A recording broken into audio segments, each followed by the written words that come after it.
Hey there, it's me, Kathy. I'm getting pretty sick of turkey. So, the other day at the store, I found these beautiful short ribs, and I like to do my long, slow cooking meats in the Instant Pot. So we're gonna do short ribs in the Instant Pot, and then we're gonna see what we're gonna serve them with when they're done. Okay, so the first thing I'm gonna do is add some roasted garlic oil, or you could use olive oil or vegetable oil or any kind of oil, to the Instant Pot, and then we're going to put it on the saute setting and let it get nice and hot. And while the oil is heating up, we are going to season our short ribs with some salt and pepper on all sides. Our oil is starting to get sizzly, and now we're going to put our short ribs in. These guys are going to have to go in batches because to get seared evenly on the outside. So we'll do the first two and we'll do the second two. Okay, we're going to give these half a turn. Come on, unstick you. We'll be scraping those brown bits off the bottom. As you can see, they're stirring up nicely. Looking nice. This is going to take a little bit. Our short ribs are nicely browned on the outside, and now we're going to continue to the next step. This saute setting is very hot. I'm going to turn it off for a minute. And I'm going to add in a couple of tablespoons of butter, and that's probably going to burn. So I'm going to keep that moving. And when that's ready, move it foamy, and here we go. We have a mirepoix, some chunks of celery, chunks of onions, chunks of carrots going in.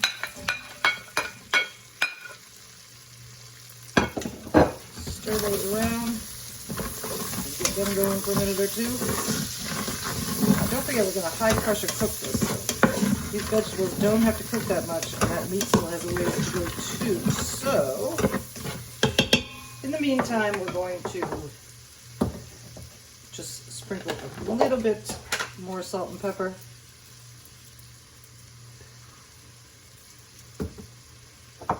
And with beef, as you may have known is from watching my other videos, I like me some tarragon, so that's going in too. And we are going to saute these vegetables for just a few minutes. And while we do that, we're going to deglaze the bottom of this pan with a little bit of beer. That'll make it easy for us to scrape up the browned, flavorful bits off the bottom of this Instant Pot. See how easily they're coming up? And that's going to add a lot of flavor to our short rib. Okay, at this stage of the game, we're going to put in a little bit of garlic. Let that go till it's fragrant. Pretty soon, our meat's going in, our sauce is going in, and our cover's going to close. Okay, smelling garlicky and mirepoix-y and beautiful. And now what we're going to do is add some more beer.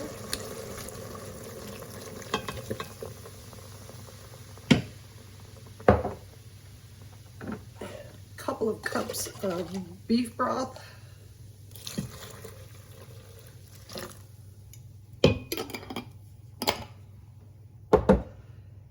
And we may need some more beer because these are big short ribs. I should have had the butcher cut them in half so they could all fit in the Instant Pot comfortably. We're gonna fit them, but might not be comfortably. All right, so in goes some ketchup, a little tanginess, and some Worcestershire sauce.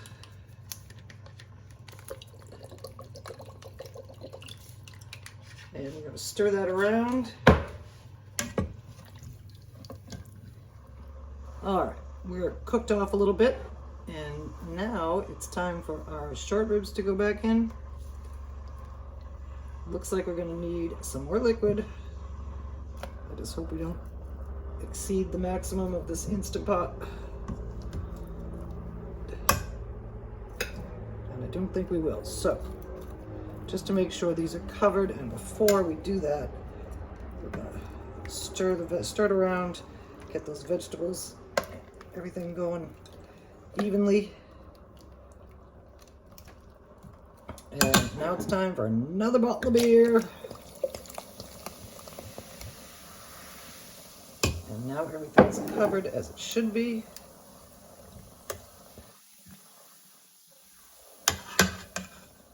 Okay, it is time to turn off the saute setting.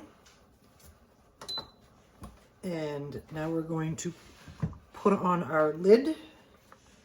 Again, we do little doodly. And then we're going to put it on meat/stew setting. And that's going to be high pressure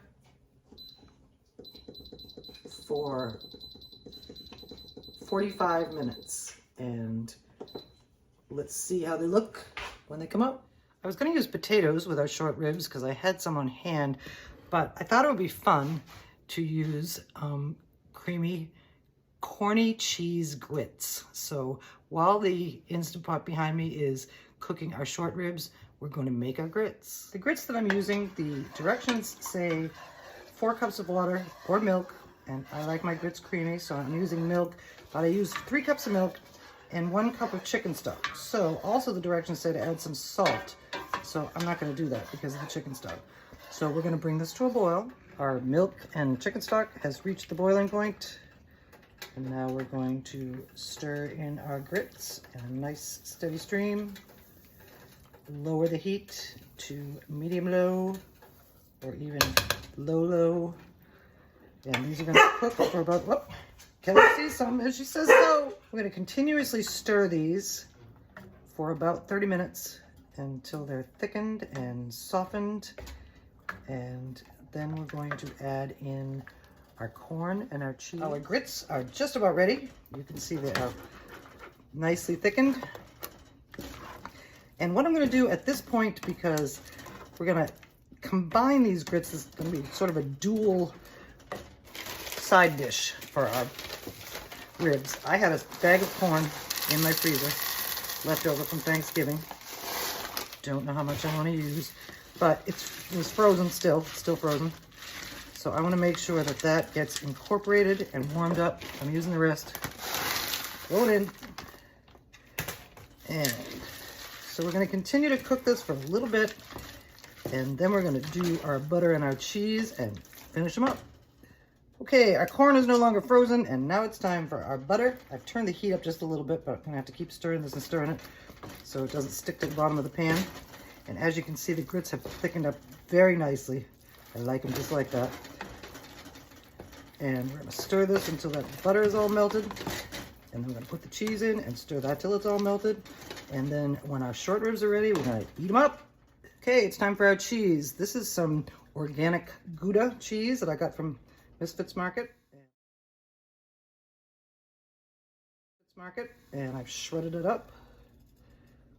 And in it goes. We'll stir it around until it's melted. Our grits are done. Thickened, creamy, cheesy, buttery. Check them out. So deliciously. And I could live on grits alone. And so we're going to give them a taste. And then when the short ribs are ready, we're going to serve them up. See you in a minute. Our short ribs are done. And finally the pressure has subsided. So we can take these off.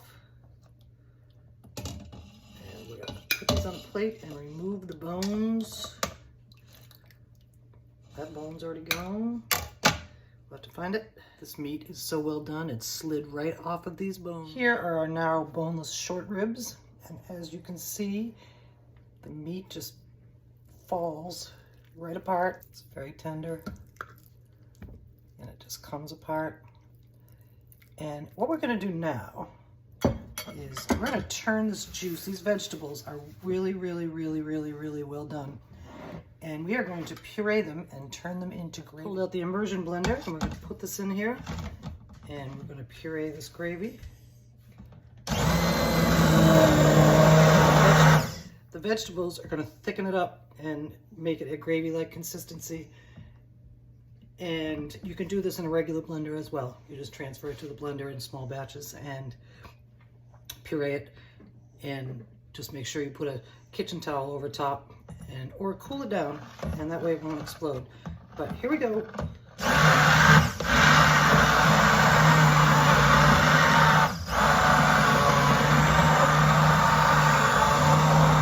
The vegetables are very well pureed and the gravy is smooth and creamy.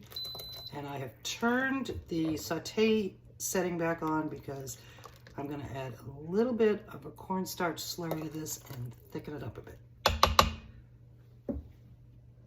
When you use a cornstarch slurry as a thickener, your liquid should be boiling, which it now is. So we're going to stir and slowly add in the slurry. Stir around and keep going till it reaches the desired thickness, which it looks like it is, just about there. And I tasted this and it's really good. The addition of the beer and the ketchup and the Worcestershire sauce has really made this very flavorful. And we are now at a true gravy-like consistency. Time to turn it off. We now have a plate with a short rib, one of our short ribs, and our Corny cheese grits. And now we're going to top it with some of our gravy. And here is our short rib and Corny cheese grits dinner. And we're gonna eat it up. Thank you for joining me while I played with my short ribs. And this is what we look like on our fork. Saucy, cheesy, corny, gritsy, short ribby, and in we go. So delicious. I'm going to be eating that for a while, and probably, if you stay tuned, I might transform it into something else. So let's play with our food. Thanks.